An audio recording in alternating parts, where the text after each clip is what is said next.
As the story goes, I arrived into this world in a church building. As the story had it, my mother, a very religious woman who was always in attendance at the early morning prayer meeting, fell into labor. On this wonderful day, she gave birth to me right in the church building.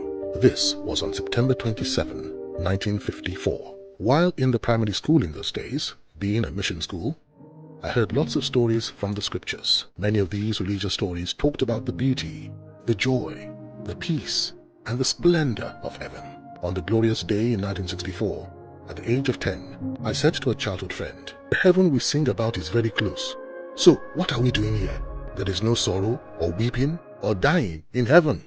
Look," pointing to the horizon, "heaven is just touching down not very far from here.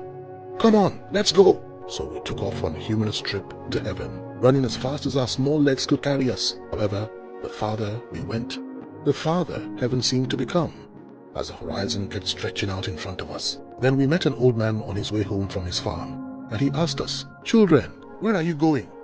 "To heaven," we replied. "What?" the old man screamed in consternation. "Get back." "No way," we said. "We must go to heaven." We actually believed that the man was Satan, who would usually want to hinder people's access to heaven.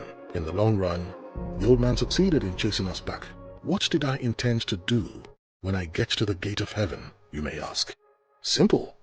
I was going to knock on the door and say to God, "Here we are. We prefer to stay here than in the world." The story of my life cannot be complete without a mention of the great foundation I had from my grandmother's upbringing. She was Rachel. I miss her. My growing up was surrounded by a number of people from whom I drew a lot of lessons, but the most remarkable of them all was my grandmother. Can you imagine learning the dignity of labor as a child? Because I also saw it in her, it made a lifetime impression on me.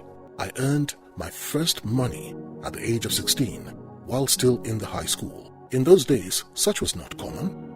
Every student depended absolutely on their parents or guardians for their requirements. Of course, I had no business going for anything such as manual labor, because both my parents and my granny were comfortable enough to provide whatever I needed. However, during one of our holidays, I joined the labor force in digging the foundation of the General Hospital project in my town. I had blisters on my hands, but I felt like a man. From that money, I bought myself a pair of shoes called Apollo. That was the first thing I ever bought for myself, just by riding on the principle of dignity of labor. You can now see that I was a serious child, not a loafer.